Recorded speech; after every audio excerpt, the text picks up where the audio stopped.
256 మరొక పుస్తకంలో 254 స్తుతులు నీకు అర్పింతుము సతతము నా ప్రభు అనే పాట. స్తుతులు నీకు అర్పింతుము సతతము నా ప్రభువా సన్నతించుదన్. స్తుతులు నీకు అర్పింతుము సతతము నా ప్రభువా సన్నతించుదన్. గడచిన కాలము కరుణతో నిండితివి. గడచిన కాలము కరుణతో నిండితివి. వెళ్ళలేనట్టి నీ కృప చూసినట్టి మా ప్రభు. వెళ్ళలేనట్టి నీ కృప చూసినట్టి మా ప్రభు. స్తుతులు నీకు అర్పింతుము సతతము మా ప్రభువా సన్నతించుదన్. నాదు దినములన్నిటిన్ నీదు క్షేమమేలును. నాదు దినములన్నిటిన్ నీదు క్షేమమేలును. నీదు జాడలన్నీయు సారంభునిచ్చును. నీదు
సంఖ్య 259, మరొక పుస్తకము 257.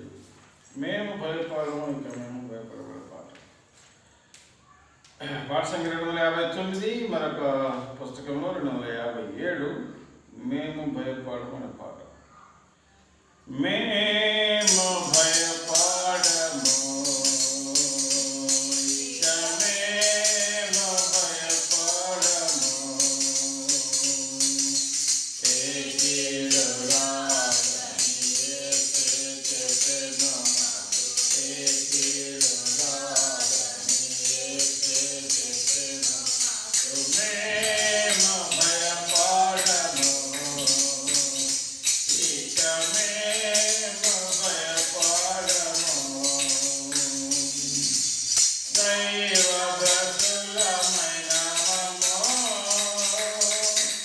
దివ్యంబు ఆరాధించే. దైవ భక్తులమైన మమ్ము దివ్యంబు ఆరాధించే. దేవరాజులు దేవుడే కాయును, మేము భయపడము, ఇక మేము భయపడము. శత్రుకోటి మమ్ము దుర్గన్, పాతాళము మింగజుడన్. శత్రుకోటి మమ్ము దుర్గన్, పాతాళము మింగజుడన్. నిత్యుడు యేసు నిత్యము కాయును, మేము భయపడము, ఇక మేము భయపడము.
మరొక పాట పాడుకుందాం.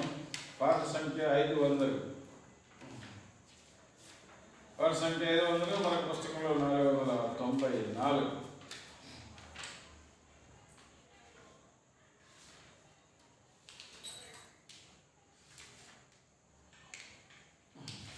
నేను యేసుని వెలుగులో నడిచేదాన్ని పాట. నే యేసుని వెలుగులో నడిచెదను, రాత్రింబగలాయనతో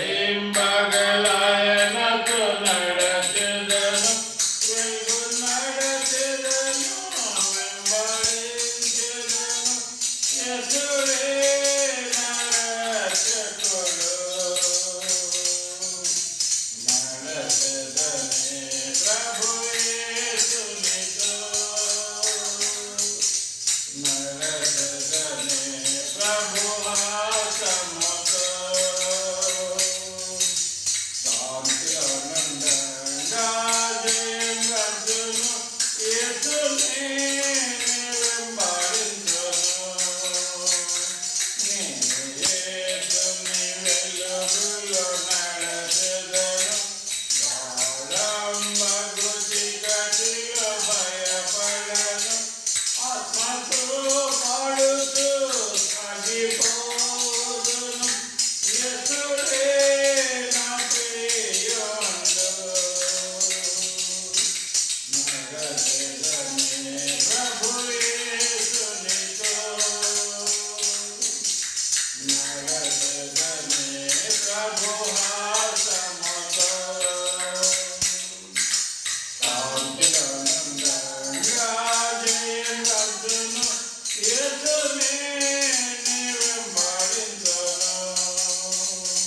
నే యేసుని వెలుగులో నడిచెదను, వెలుగులో ప్రభు స్వరమునే వినుచుందును, సర్వమిచ్చెదను, చెంతనుండెదను, యేసుడే ప్రేమామయుడు. నడిచెదనే ప్రభు యేసునితో,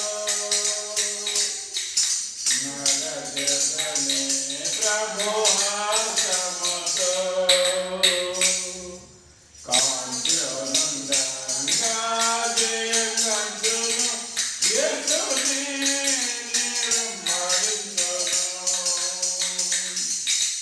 యేసుని వెలుగులో నడిచెదను, దీన సహాయము నేను పొందెదను, సుఖ దుఃఖమైన మరణమైన యేసుడే నా యందు ఉండును.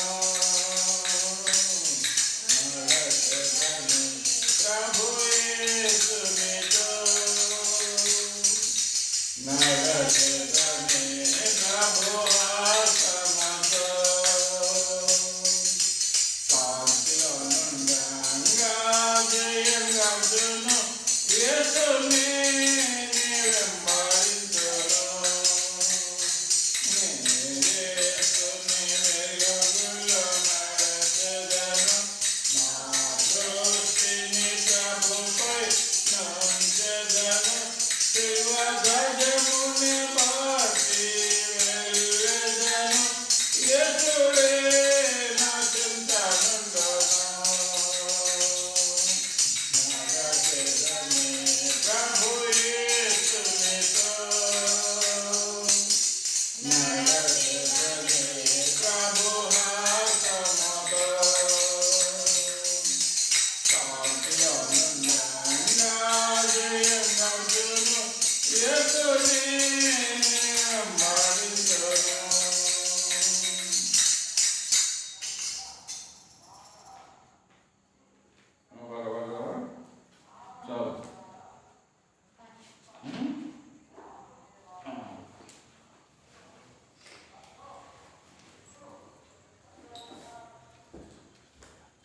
చేసుకున్నాం. ప్రేమల తండ్రి, కృపగల దేవ, దయగల దేవ, కనికరమగల దేవ, మహాగణ మహోన్నత పరిశుద్ధుల నిత్య నివాసైన మా ప్రియమైన పనులకు తండ్రి, ఇంతవరకు మీరు చెప్పిన కృపను బట్టి వందనములు స్తోత్రాలు పాడుతున్నా మా తండ్రి. మిమ్మల్ని స్తుతించి ఆరాధించడానికి ఇచ్చిన భాగ్యాన్ని బట్టి స్తోత్రాలు. కనుక ప్రేమల ప్రభావ సమయంలో జంగల మాటలు పరిశుద్ధ గ్రంథం నుంచి మాకు దయచేయండి. మరి తండ్రి మీ హెచ్చరికలు, మరి తన మీ యొక్క మాటలు, మరి తన మీ యొక్క దారి మాకు చూపించమని వేడుకుంటూ వస్తుంటున్నాం. కనుక ప్రేమల తండ్రి, బైబిల్ స్టడీ మరోసారి తీసుకుని వచ్చే వందనములు. మరి పరిశుద్ధ గ్రంథం నుంచి కొన్ని మాటలు తెలుసుకుంటూ కృప చూపమని వేడుకుంటూ వస్తున్నాం. మరి తన వాక్యం ద్వారా జీవించి, వాక్యం ద్వారా నడిచి మీ నామం మనపడుతున్నట్లుగా మమ్మల్ని సిద్ధపరచమని వేడుకుంటున్నాము. యేసుక్రీస్తు యొక్క రెండవ రాకడలో నన్ను మమ్మల్ని స్థానిక సంఘాన్ని ఉంచమని వేడుకుంటూ మమ్మల్ని తెలుగు చెప్తూ వస్తుంటున్నాం. ఐక్యని దౌర్భాగ్యాలను జ్ఞాపకం చేసుకుని శిలువ చాటును మరుగుపరచమని వేడుకుంటూ వస్తున్నాం. పరిశుద్ధాత్మ దేవుని యొక్క నింపుదల, నడిపింపు, అభిషేకాన్ని దయచేయమని వేడుకుంటూ మమ్మల్ని తగ్గించుకుంటూ మీకు ఘనమైన నామం హెచ్చిస్తూ యేసుక్రీస్తు వారి అద్భుతమైన నామాలు ప్రార్థించి అడుగుతున్నాము తండ్రి. ఆమేన్.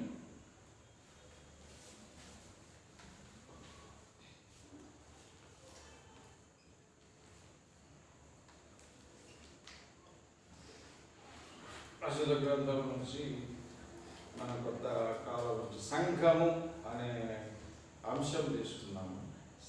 స్థానిక సంఘము, సార్వత్రిక సంఘము గురించి మనం మాట్లాడుకుంటూ వచ్చాము. సంఘం యొక్క లక్షణాలు మనం చూసుకుంటూ వచ్చాము. 6 చూసాము. మళ్ళీ ఒకసారి వాటిని జ్ఞాపకం చేసుకుందాం. సంఘం మొదట సంఘానికి సంబంధించిన ఎక్లేసియా అంటే సంఘాన్ని గ్రీకు భాషలో ఆ పదంతో పలకరిస్తారు. ఇంకా మన ఎక్కాలియా అని కూడా అంటారు. అంటే బయటకు పిలువబడిన అనే మాట వస్తుంది. సంఘం అనేది డెఫినేషన్ చూసుకున్నాము. రెండవదిగా సంఘం అంటే పిలువబడినది, లోకం నుండి దేవుని రాజ్యంలోకి పిలువబడినది అని రెండవది మనము చూసుకున్నాము. మూడవ అంశముగా సంఘము దేవునికి పరిశుద్ధాత్మకు ఆలయము అని చూసుకున్నాం మూడవదిగా. నాలుగవదిగా ఏం చూసామంటే సంఘము క్రీస్తు శరీరం అని చూసుకున్నాం. సంఘము యేసుక్రీస్తు వారి యొక్క శరీరం అని చూసుకున్నాం. ఐదవదిగా సంఘము క్రీస్తుకు పెళ్లి కుమార్తె అని చూసుకున్నాం. అంటే యేసుక్రీస్తుకు రెండవ రాకడ వస్తున్న సందర్భంలో ఆయన పెళ్లి కుమారుడుగా వస్తున్నాడు. సంఘం అనేది పెళ్లి కుమార్తె అని చూసుకున్నాము. ఆరవదిగా మనం ఏం చూసినామంటే ఆధ్యాత్మిక సహవాసము కలది అని చూసుకున్నాం. సంఘం అంటే ఆధ్యాత్మిక సహవాసము కలది అని ఆరోజు చూసుకున్నాము. ఈరోజు 7వది చూద్దాం. సంఘము అంటే ఆధ్యాత్మిక సేవా పరిచర్య అని చూస్తాం. సంఘం అంటే ఆధ్యాత్మిక సేవా పరిచర్య. చూడండి, రోమిలకు రాసిన పత్రిక 12:6. ఆధ్యాత్మిక సేవా పరిచర్య అంటే గ్రీకు భాషలో దయకోనియా అని అంటారు. రాసుకోండి. సంఘం అంటే ఆధ్యాత్మిక సేవా పరిచర్య, గ్రీకులో దయకోనియా అని పిలుస్తారు. చూద్దాం పరిశుద్ధ గ్రంథం నుంచి రోమిలకు రాసిన పత్రిక 12:6 చదవండి. మొదటి భాగం మాత్రమే. మనకు అనుగ్రహింపబడిన కృప చొప్పున వేర్వేరు కృపావరములు కలిగిన వారమై ఉన్నాము. చాలు.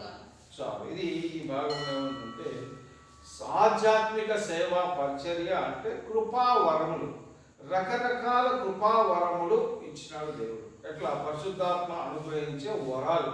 వీటిని వరాలంటే కరిస్మాటా అని గ్రీకు భాషలో అంటారు. వరాలంటే కరిస్మాటా లేదా కరిస్మాటా అని గ్రీకు భాషలో అంటారు. అంటే పరిశుద్ధాత్మ అనుగ్రహించే వరాల సహాయంతో పరిచర్య చేస్తుంది సంఘం. సంఘం ఏం చేస్తుంది? ఆధ్యాత్మిక పరిచర్య అంటే పరిశుద్ధాత్మ దేవుని యొక్క సహకారంతో ఆయన అందించే వరాలతో సంఘము పరిచర్య చేస్తుంది. ఏమిటి ఆ వరాలు? ఫిలిప్పీయులకు రాసిన పత్రిక 2:13 చూడండి. ఫిలిప్పీయులకు రాసిన పత్రిక 2:13.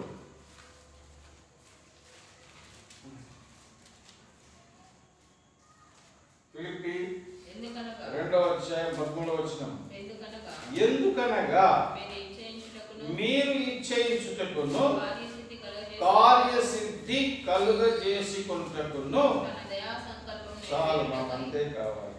మీరు ఇచ్చేయించుటకును కార్యసిద్ధి కలుగజేసుకుంటు. ఇచ్చేయించడం అంటే ఏంది? కోరుకోవడం, ఆశించడం. ఏం ఆశిస్తున్నారు? వరాలు ఆశించడం. సంఘంలోని వ్యక్తులు ఆంతర్యంలోని ఆశలు అక్కడ ఎవరు ఇచ్చేయించుట అంటే కోరుకోవడం. సంఘములో యొక్క వరాలు సంఘంలో వ్యక్తులు ఆంతర్యంలోని ఆశలు, సమాజంలోని వ్యక్తులు పరిశుద్ధాత్మను సాధించే శక్తి యొక్క సామర్థ్యం. మనం ఆశిస్తున్నాము, అది దేవుడు ఇవ్వాలి. ఆ సామర్థ్యం కూడా ఇస్తాడు. ఆ యొక్క వ్యక్తిలో సంఘంలో ఆయా వ్యక్తుల యొక్క సామర్థ్యం కూడా ఆ వరాలు దేవుడు ఇస్తాడు. అది ఎవరి కోసం ఉపయోగించాలంటే 1 కొరింథీ 12:1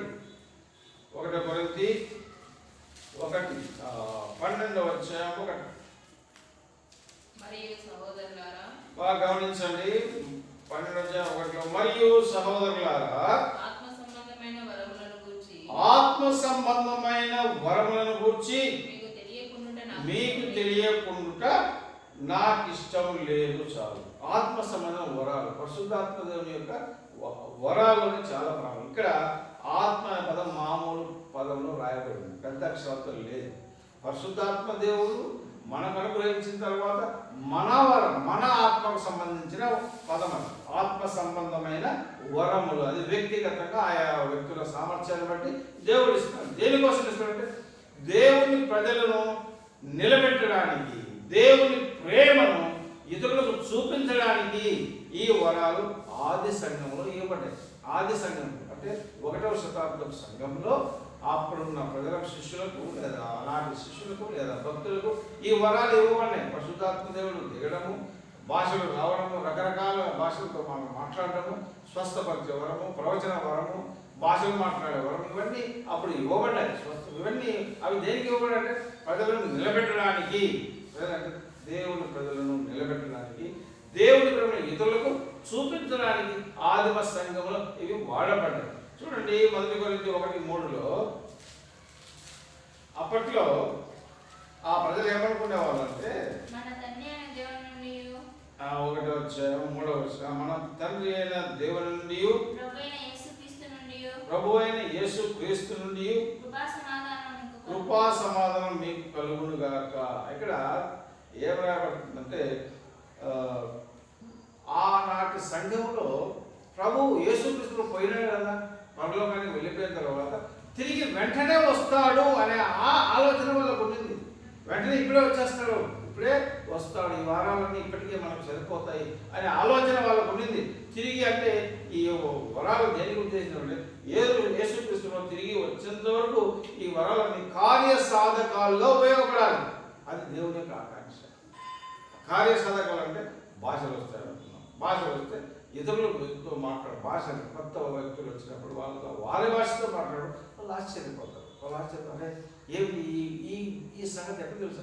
దేవుడు ఇచ్చాడు అంటే వాళ్ళు దేవుని అంగీకరించడానికి. నెక్స్ట్ స్వస్థత వారు స్వస్థతలు కలిగించినప్పుడు వెంటనే ఎవరి నామంలో స్వస్థత, యేసుక్రీస్తు నామంలో స్వస్థత, వెంటనే ఆటోమేటిక్గా వాళ్ళు విశ్వసించడానికి అది ఉపయోగపడుతుంది. కనుక ఈ ఆత్మ సంబంధమైన వరాలు ఏవైతే ఉన్నాయో వాటిని ఎవరి కోసం? ప్రజల యొక్క క్షేమం కోసం ఉపయోగించడానికి దేవుని ఆకాంక్ష. చూడండి ఎఫెసీయులకు రాసిన పత్రిక 4వ అధ్యాయం చూడండి. ఎఫెసీయులకు రాసిన పత్రిక 4వ అధ్యాయంలో 8వ వచనంలో ఏముంది చూడండి. అందుచేత ఆయన ఆరోహణమైనప్పుడు చెరను చెరగా పట్టుకొని పోయి మనుషులకు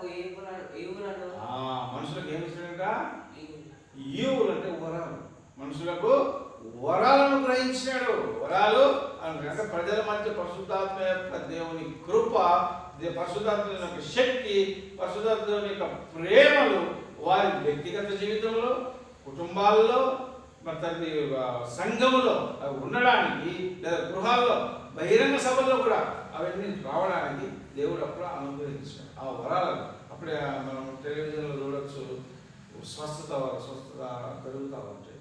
అదైతే బహిరంగ సభల్లో కూడా ఇవి ఉండాలని దేవుని ఆకాంక్ష. అప్పుడు ఆ పరిశుద్ధాత్మ దేవుని యొక్క చిత్తం అని, దేవుని యొక్క ఏంటంటే మొదటి వచ్చినాము, అందుచేత ఆయన ఆరోహణమైనప్పుడు చెరను చెరగా పట్టుకొని పోయి ఆ మనుషులకు రకరకాల యొక్క వరాలు అనుగ్రహిస్తూ వచ్చినాడు. వ్యక్తిగత జీవితాల్లో, కుటుంబాల్లో, గృహాల్లో, బహిరంగ సభల్లో ఇది వెల్లడి పత్రం, వెల్లడి పత్రం. అదొక సాక్ష్యం, అదొక సాక్ష్యం. ఆ యొక్క పరిశుద్ధ వరాన్ని ప్రదర్శించడం ద్వారా అనేకులను ఆయన వైపు ఆకర్షించడం చాలా ప్రారంభపడుతుంది. మార్క్స్ వార్త చూడండి, 16వ అధ్యాయంలో 15 నుంచి 20 వరకు రాయబడిన మాటలు చూద్దాం. మార్క్స్ వార్త 16వ అధ్యాయము, అంటే చివరి అధ్యాయము, 15 నుంచి 20 వరకు గమనించండి.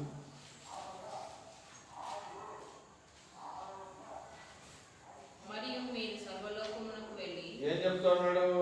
ఆయన వరాలు అనుగ్రహించిన తర్వాత ఈవులు ఇచ్చాడు కనుక ఏం చెప్తున్నాడంటే, మరియు మీరు సర్వలోకమునకు వెళ్ళి సర్వ సృష్టికి సువార్త, ఇదొక వరం, సువార్త ప్రకటించడం అనేది ఒక వరం. నమ్మి బాప్తిస్మం పొందువాడు రక్షింపబడును, నమ్మని వానికి శిక్ష విధించబడును. సువార్త ప్రకటించిన తర్వాత నమ్మిన వానికి రక్షణ, నమ్మని వానికి శిక్ష అని బైబిల్లో రాయబడింది. తర్వాత నమ్మిన వారి వలన ఈ సూచక్రియలు కనబడేవి. ఎట్లా కనబడతాయంటే, సూచక్రియలు కనబడాలంటే వరాల ద్వారా సూచక్రియలు. ఏమంట? నా నామమున దయ్యములను వెళ్ళవద్దు. ఇది ఒక వరం. దయ్యములను వెళ్ళవడం ఇవి. ఇంకా క్రొత్త భాషలు మాట్లాడుదురు. క్రొత్త భాషలు మాట్లాడు. నీకు తెలియని భాష నీకు తెలియకుండానే మాట్లాడతావు. ఇది ఒక అద్భుత కార్యం, ఇది ఒక అద్భుత. నెక్స్ట్, పాములను ఎత్తుపట్టుకుని. పాము కనిపిస్తానే భయపడిపోతాం, కానీ దాన్ని ఎత్తి పట్టుకునేది సాధ్యం కాదు. అది విషపూర్వం కావచ్చు, విషం లేనిది కావచ్చు. ఏం జరుగుతుంది అక్కడ? ఎత్తి పట్టుకుందరు. మరణకరమైనది ఏది త్రాగినది, ఇది కూడా అద్భుతమే కదా.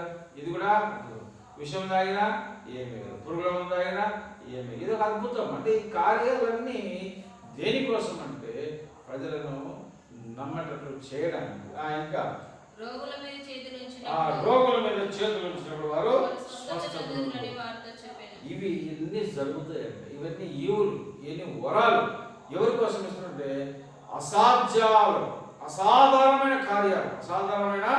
కార్యాల సాయంతో రూఢీపరిచి తప్పిపోయిన ప్రజలను శక్తివంతమైన సువార్త తప్పిపోయిన ప్రజలు ఈ లోకంలో అందరూ చచ్చిపోయిన వాళ్ళు, నువ్వు నేను, సైతాను వల్ల, పాపం వల్ల తప్పిపోయిన ప్రజలు, నీకు నాకు ఈ సువార్త ప్రకటించబడి వాళ్ళు మామూలుగా దేవుని వైపు రాగలుగుటకు ఇవన్నీ ఉపయోగపడతాయి. భాషలు కావచ్చు, స్వస్థతలు కావచ్చు, రోగుల స్వస్థతలు కావచ్చు.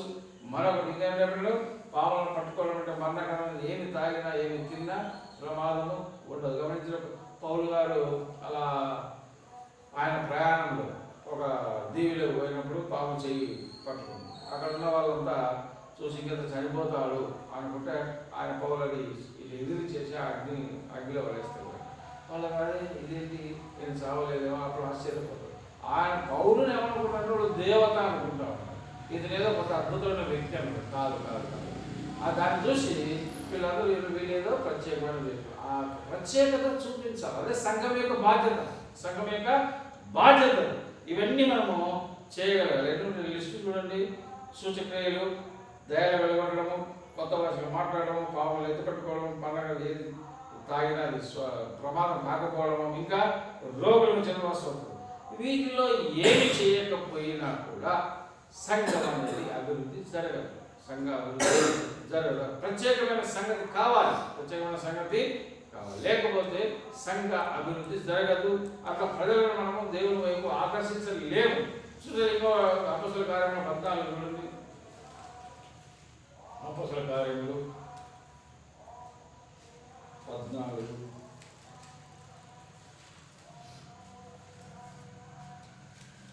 3 కాబట్టి వారు ప్రభువును ఆనుకొని ధైర్యంగా మాట్లాడుచు అక్కడ బహుకాలం గడిపి చూసినారా ఏముంది అక్కడ? ప్రభువు వారి చేత సూచక క్రియలను అద్భుతములను చేయించి అది తన కృపావాక్యమునకు సాక్ష్యం ఇప్పించుచుండెను. దేవుని వాక్యానికి సాక్ష్యానికి దాని ముందర 2 రాయబడిన ఏమంటే సూచక క్రియలు, అద్భుతాలు. ఇవి చాలా ప్రాముఖ్యం. మన ద్వారా సంఘం ద్వారా జరగాలి. సంఘం ద్వారా జరిగితే ప్రజలు విశ్వసించడానికి అవకాశం కలుగుతుంది.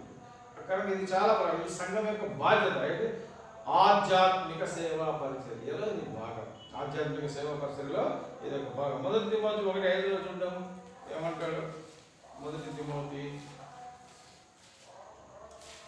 1వ అధ్యాయము 5వ వచనంలో ఏమంటారు చూడండి. చాలా ఇంపార్టెంట్. ఏంటి ఉపదేశం సారం? ఉపదేశం అంటే చెప్పడం ఉద్దేశం ఏంటంటే పవిత్ర హృదయం నుండి, మంచి మనస్సాక్షి నుండి, నిష్కపటమైన విశ్వాసం నుండి కలుగు ప్రేమయే. ఎన్నున్నాయి ఇక్కడ? పవిత్ర హృదయం ఉండాలి, స్థానిక సంఘానికి సంఘం యొక్క బాధ్యతలు. ఇంకేముండాలంట? మంచి మనస్సాక్షి ఉండాలి సంఘానికి. ఇంకేముండాలి? నిష్కపటమైన విశ్వాసం నుండి కలుగు ప్రేమ. ఇవి కంపల్సరిగా ఉండాలి. ఇవి ఏమి లేకపోయినా సాక్ష్యం ఉండదు.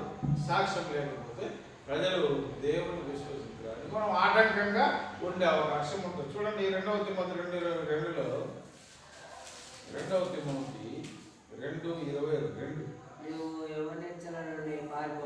యవనస్తుల గురించి సంబంధించి యవనేచ్ఛల నుండి పారిపోము. ఎట్లా ఉండాలంట? పవిత్ర హృదయులై ప్రభువునకు ప్రార్థన చేయు వారితో కూడా నీతిని, విశ్వాసమును, ప్రేమను, సమాధానమును వెంటాడు. ఏముండాలంటే 4 లక్షణాలు. 1 నీతి ఉండాలి, 2 విశ్వాసం ఉండాలి, 3 ప్రేమ ఉండాలి, సమాధానం ఉండాలి. మనం చేసే పనిలో నిజాయితీ ఉండాలి, మాట్లాడే మాటల్లో నీతి ఉండాలి. నెక్స్ట్ ఏమంటాడు? నీతి తర్వాత విశ్వాసం. మనం ఏదైతే దేవునిలో ఉన్నామో ఆ విశ్వాసాన్ని గట్టిగా చేపట్టాలి, విశ్వసించాలి. దేవునికి అడిగిన మాటలు, దేవునికి చేసిన ప్రార్థన జరుగుతుంది. ఇది విశ్వాసం. దేవుని యేసుక్రీస్తును మనం విశ్వసించాము, అది ఉండాలి. నెక్స్ట్ ఏమంటాడు? ప్రేమ కలిగి ఉండాలి. అది చాలా ప్రాముఖ్యమైన సంగతి. తాత్కాలికమైన ప్రేమ, దైవ ప్రేమ కలిగి ఉండాలి. చివరికి ఏమంటాడు? సమాధానం. ప్రతి ఒక్కరితో మనం సమాధానం. వెంటాడమంటాడు. వెంటాడడం అంటే ఎదురుతో ఎవరితో సమాధానం లేకపోయినా వారి దగ్గరికి మనమే పోయి పరిగెత్తడం అని అంటారు. వెంటాడడం పరిగెత్తడం. మనమే పోయి క్షమాపణ కోరడం అంటే వాళ్ళు తప్పు చేసినా మనమే అడగడం అనేది చాలా ఇంపార్టెంట్. అదే సమాధానం. చూడండి ఇంకొక వాక్యము ప్రసంగి 11:10 చూడండి. ప్రసంగి 11:10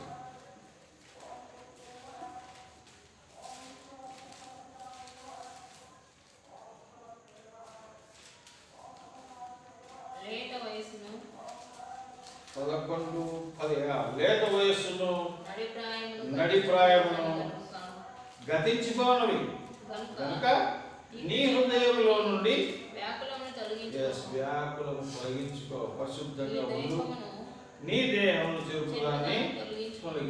ఏదైతే నిన్ను ఇబ్బంది పెడతా ఉందో వాటిని తొలగించుకోవాలి. సంఘం యొక్క బాధ్యత అది.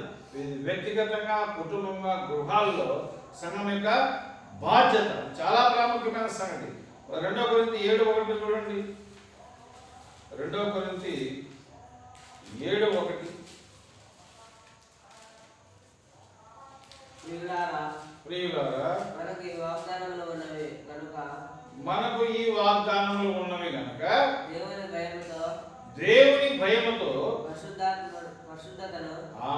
పరిశుద్ధతను సంపూర్తి చేసుకొనొచ్చు శరీరమును ఆత్మకును కలిగిన సమస్త కల్మషము నుండి మనలను ఇది సంఘం యొక్క బాధ్యత. పరిపూర్ణులుగా కావాలి, పరిశుద్ధులుగా అలా ఉంటే మనం సాక్ష్యం కలిగి ఉంటాం కనుక దేవుడి వైపు ఆకర్షించడానికి వీలవుతుంది. ఏమాత్రం లేకపోయినా నువ్వే అక్కడ ఆరోగ్యం బాగలేదు, నువ్వు దగ్గకుండా తుమ్ముకుంటూ ఆసుపత్రికి పోయావు, డాక్టర్ కూడా దగ్గుతున్నాడు అనుకో, డాక్టర్ కూడా నువ్వేమనుకుంటావు, వీడే దగ్గుతాడు, నా దగ్గుకి ఏమందిస్తాడు అనే ఫీలింగ్. అంటే మనము పరిశుద్ధత లేకుండా, మన దగ్గర సరైన సిస్టమ్స్ లేకుండా ఇతరులకు ఏమి ప్రకటిస్తాము అనేది ప్రాముఖ్యమైన ప్రశ్న ఇక్కడ. ఇంకా వచనం చూడండి, 2 కొరింథీ 7:1 ఏమంటాడు? 2 కొరింథీ 7:1 ఇదే చదివినా? ఎస్, 7:1. 1 కొరింథీ 7:25 చదివినా? 1 కొరింథీ 7:25 ఏమంటాడు?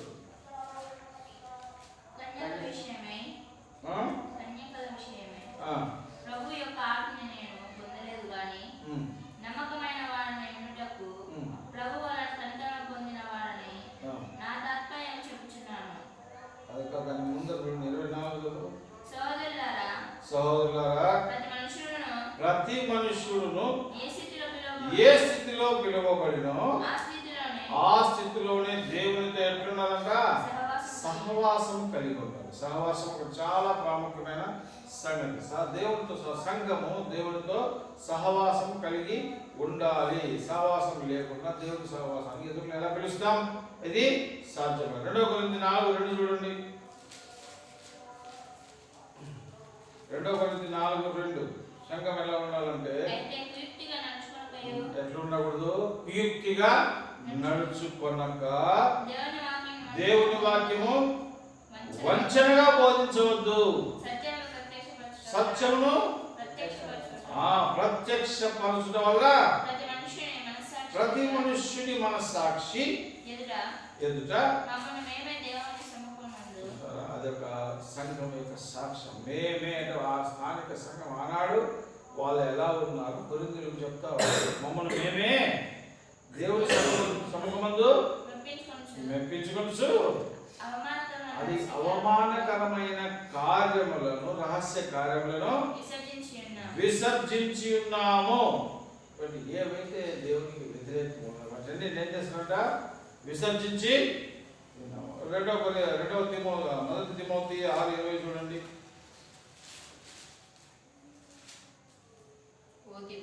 ఓ తిమోతి, నీకు అప్పగింపబడిన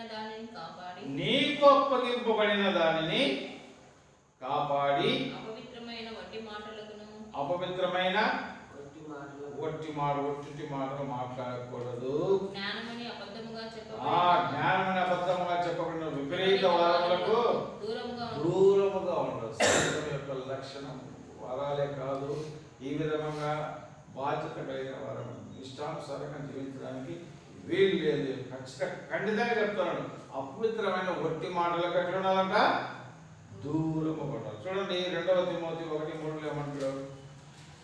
2 తిమోతి 1:3 నా ప్రార్థన యందు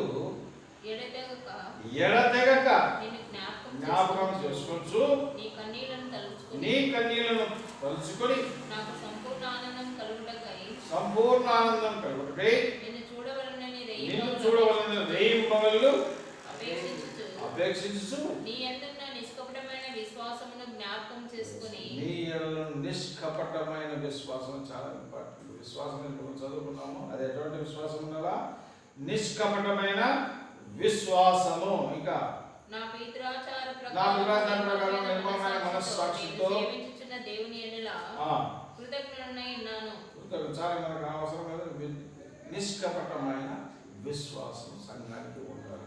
ఇంకా హెబ్రీయులకు రాసిన పత్రిక 13:18 చూడండి. హెబ్రీయులకు రాసిన పత్రిక 13:18 మా నిమిత్తము ప్రార్థన ఏం చేయాలంట? ప్రార్థన చేయాలి. మేము అన్ని విషయములలోనూ యోగ్యముగా ప్రవర్తింపగోరుచు మంచి మనస్సాక్షి కలిగి ఉన్నాము చూసారా, మంచి మనస్సాక్షి కలిగి ఉన్నామని నమ్ముకొనుచున్నాను. నమ్ముకొనుచు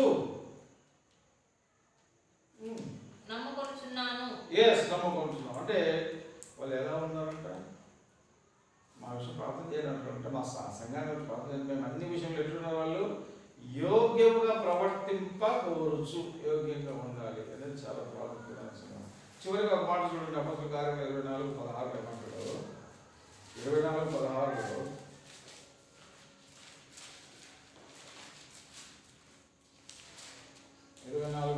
మంచి మనస్సాక్షి నిర్దోషమైన అంటాడు చూడండి. ఈ విధమున నేనును దేవుని ఎడలను మనుషుల ఎడలను ఎల్లప్పుడూ నా మనస్సాక్షి నిర్దోషమైన అభ్యాసము ప్రాక్టీస్ చేసుకుంటూ ఉండాలి. అభ్యాసం చేసుకోవాలి. ఈరోజు క్షమాపణ పొందినాము, మళ్ళీ ఆ మిస్టేక్ చేయకూడదు. అభ్యాసం చేసుకుంటున్నాను. ఎవరు చెప్తున్న ఈ మాట? ఎవరు చెప్తున్నారు? పౌలు గారు చెప్తా ఉన్నారు. పౌలు గారు చెప్తా ఉన్నారు. ఎవరికి చెప్తా ఉన్నాడు? ఎవరు చెప్తావా? మహాగణాయించిన ఫేలిక్స్ అంటే ఒక అధికారితో మాట్లాడుతూ చెప్తున్న మాటలు. మేము ఇలా ఉంటున్నాము, ఈ విధంగా ముఖ్యంగా ఆయన గురించి చెప్పుకుంటూ నా మనస్సాక్షి నిర్దోషంగా ఉన్నట్లు. ఆ మనస్సాక్షి ఎలా ఉన్నట్టు 23:1 చూడండి. 23:1 పౌలు మహాసభవారిని తేరి చూసి, సహోదరులారా నేను నేటి వరకు కేవలము మంచి మనస్సాక్షి, చాలా ఇంపార్టెంట్, కేవలము మంచి మనస్సాక్షిగా కలవాడినై దేవుని నడుచుకుంటున్నాను. ఈ మాట సంఘమంతా చెప్పగలరు. చాలా ప్రాముఖ్యమైన సంగతి. 1 కొరింథీ 4:4 చూడండి. 1 కొరింథీ 4:4 నా యందు నాకు ఏ దోషమును కానరాదు. అంటే మనం ఆ పరిశుద్ధత పవిత్రత కలిగి ఉంటే మనల్ని మనం విమర్శించుకొని సంఘము ప్రజలకు అలా కనపడాలి. ఏమంటాడు? నా యందు నాకు ఏ దోషం కనపడదు, అయినను ఇందువల్ల నీతిమంతుడుగా ఎంచబడను. నన్ను విమర్శించువాడు 1 ఏమంటాడు? ఇలాగ క్రీస్తు సేవకులమనియు దేవుని మర్మముల విషయంలో ఎవరంటే వీళ్ళు గృహ నిర్వాహకులు అంటే ఎవరు? సంఘాన్ని నడిపించేవాళ్ళు. ప్రతి మనుషులను 2వ వచనంలో సంఘంలో ప్రతి ఒక్కడు నమ్మకమైన వాడయుట అవశ్యము. చాలా ప్రాముఖ్యమైన సంగతి. 2 కొరింథీ 1:12 చూడండి. 2 కొరింథీ 1:12 మా అతిశయం ఏదనగా అది చాలా ప్రాముఖ్యం. లౌకిక జ్ఞానం అనుసరింపక అది దేవుడు అనుగ్రహించు పరిశుద్ధతతోను నిష్కాపట్యముతోను దేవుని కృపనే అనుసరించి లోకంలో నడుచుకుంటుంది. మరి విశేషముగా మీ ఎడలను నడుచుకుంటున్న మనస్సాక్షి.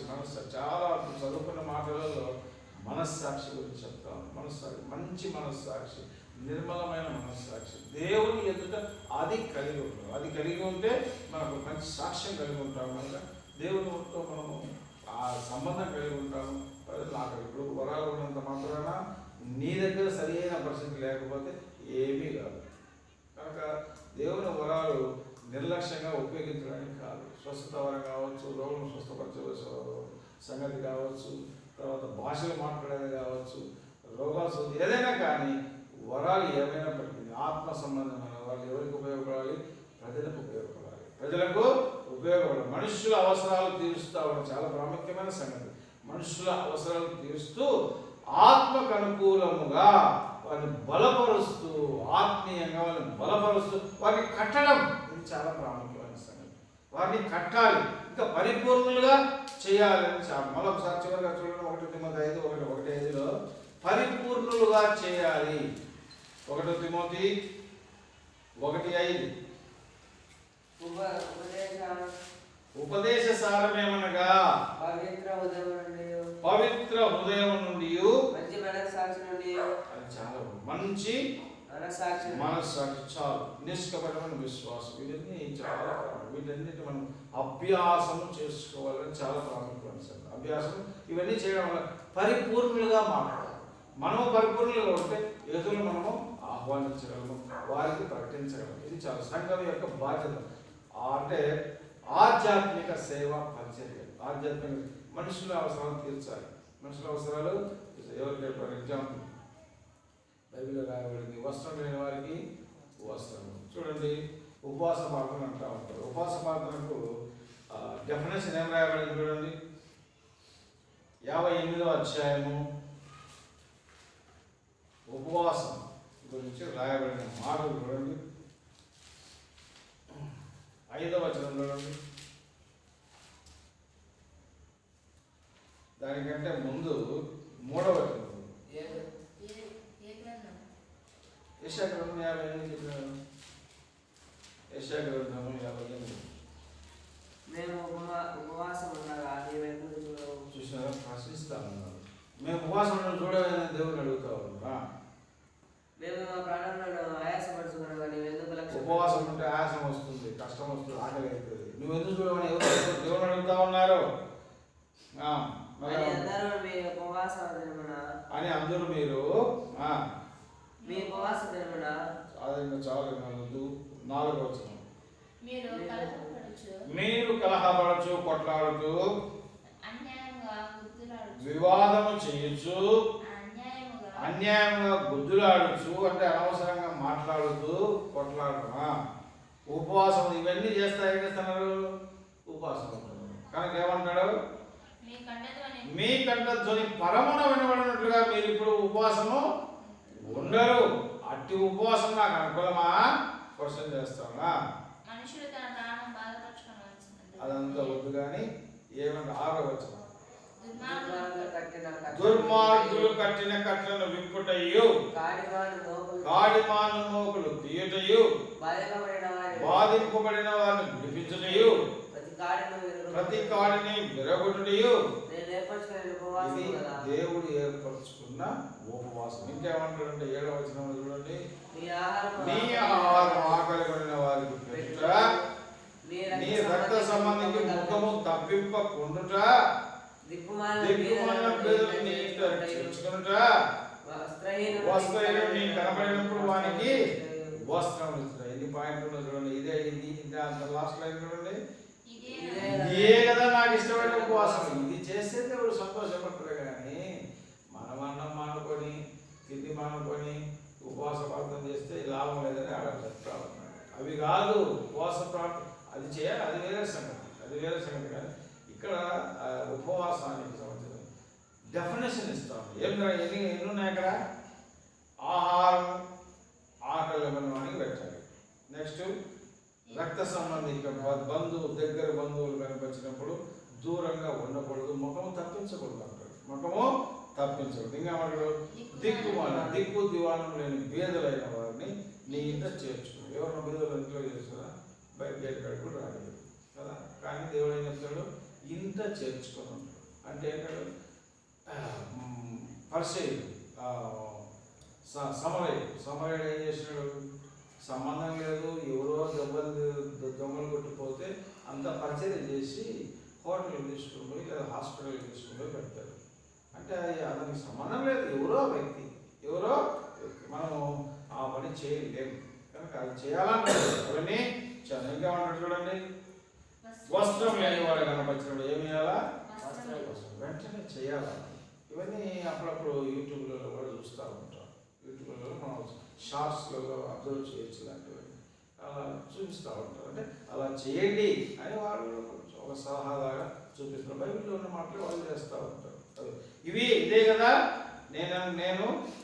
ఇదే కదా నాకు ఇష్టమైన ఉపవాసం. సరే, మన టాపిక్ ఏంటంటే సంఘం యొక్క బాధ్యత, సంఘం యొక్క పరిచర్య. సంఘం యొక్క పరిచర్య అంటే మనుషుల అవసరం తీర్చడం. ఇవన్నీ మనుషులు అన్నాడు కానీ బంధువుల అవసరాలు తీర్చడం లేదు, రక్త సంబంధికుల అవసరాలు తీర్చడం, స్థానిక సంఘం వాళ్ళు తెలిసిన వాళ్ళవి తీర్చడం లేదు, లేదంటే నీకు ఇష్టమైన వాళ్ళవి తీర్చమని చెప్పలేక మనుషులు అన్నారు. వాళ్ళు ఎవరైనా కావచ్చు, మనుషుల అవసరం తీరుస్తూ ఆధ్యాత్మికంగా బలపరుస్తూ అనేది చాలా ముఖ్యం. వారిని కట్టాలి, వాళ్ళ అవసరాలు తీర్చాలి. స్థానిక సంఘంలో ఉన్న వాళ్ళకు ఏవైతే తక్కువ ఉన్నాయో వాళ్ళు ఒకరికొకరు మాట్లాడుకుంటూ ఒకరికొకరు సహాయం చేసుకుంటూ ఉన్నది చాలా ప్రాముఖ్యమైన సంగతి. ఈ విధంగా స్థానిక సంఘం అంటే ఆధ్యాత్మిక సేవ పరిచర్యలో ఈ విధంగా ఉండాలని దేవుడు చెప్తా ఉన్నాడు. ఈ విధంగా మనం ఉండటం దేవుడు మనకు సహాయం చేయాలి.